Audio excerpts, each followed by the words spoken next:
Hey everyone, it's Swaybe, and we are now on day 4 of our 5 days of top 5. We're almost at the end here. We're almost to expansion day, but we have to talk about these underrated new minions. Yesterday, we were all about the overrated minions. Now, these are the ones that I am so incredibly excited for, that I think are going to be the best minions. Well, okay, maybe not the best, but I do think that they are going to be better than they seem. Let's go.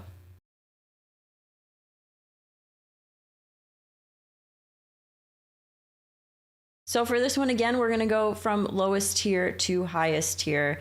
First one is that tier 2 Undead Pirate Corpse Reviver. Now, I feel like if you've been in my channel before, you would have seen this minion and been like, Sway's going to like this minion. So at first, I was like, this is Avenge 4. That's a lot of work. That's a lot of minions to die just for 1 more gold. But then I was thinking about what would be in this situation, right? In an Undead Pirate situation. Scallywag and undead tokens. Yeah, no, that's pretty easy to Avenge 4 now.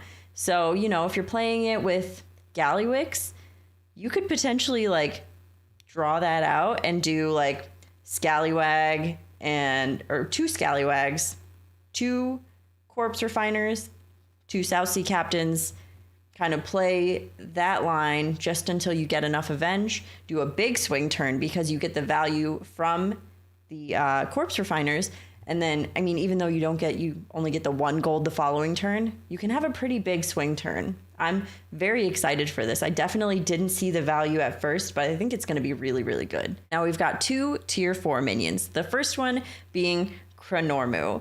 Oh my gosh, I love the design on this minion so much, right? Okay, it's just a dragon. It's not a dual minion, but it exists on tier 4, and whenever you sell a minion, those stats go on Chronormo. So if you're trying to get out of any comp, this is a perfect pivot tool. And if you have a ball of minions and you gold in that ball of minions, it's sizable enough, you get those stats on 2 other minions, you also get those stats on Chronormo. So it's like a 3-for-1, which is fabulous and just it's such a perfect pivot tool. I'm really excited about it. I think that, it's going to be so good. And you can also play Emperor Guardian and shield it. And then it's a shielded massive minion.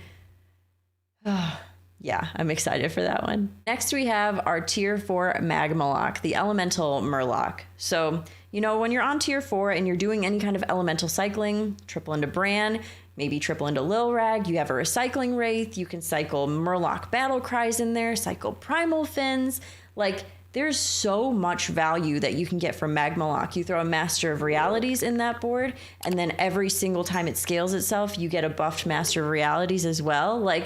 This minion has a lot of potential and great endgame as well. You don't need to sell it. Unless you have a Chronormo, then you can pivot. But I think that Magmalock is going to be able to stand on its own. Absolutely. Definitely a very, very useful tool in this new meta. I'm very excited for it. Moving on to tier 5, we have the Sin Runner Blanchie. This is the Undead Beast. And I feel like I was already pretty excited about this on the recap videos, but let's just talk about the potential here. Sure, it's not I kind of compared it to Terragosa, which it is in a way. It's not necessarily in the way that it keeps those permanent stats that it earns during combat. However, anything that you give it, it will keep and be reborn with. So it's basically 2 minions for the price of 1. It's like Evil Twin almost, but you don't need the extra board space for it. I think that this is so incredibly useful. The only thing that could counter this would be a Sindori Straight Shot. But even then, you still have that base statted unit, whatever it may be, on the Sin Runner Blanchie. I just don't see this ever being bad. You can play it in, Goldrin comps, you can play it in Leaper comps, you can play it in Undead comps. This has so many different utilities, and it's such a good minion. And last but not least, we have a Nubarak, the Nerubian King. It's a tier 5 with the death rattle of giving your undead +2 attack for the rest of the game wherever they are. So that includes during combat. So if you run that in the front of your board and say it has Reborn, you're getting +4 attack just that turn. Now stack Macaw on top of that to proc on a Nubarak. That's just a golden Macaw. That's +8 on attack per turn. And that's not only on your board at that point, but also in the shop. Anywhere that you see undead minions, summoned undead minions, like that is so valuable and can lead to so much snowball scaling. The only thing that makes me a little sad is it's just attack, but I think it would be absolutely busted if it was health as well. So, you know, I think that this is so good. And at first glance, I was like, you know, this is pretty good, but I think it's just disgustingly busted. I'm so excited to play this. So those are my top 5 underrated minions. Let me know what yours are. Let me know if there was anything that stood out to you and your playstyle that was like, this is going to be my minion. Because like Chronormo, actually all 5 of these are kind of in the running right now for what I'm the most excited for. So we'll have to see on the 17th.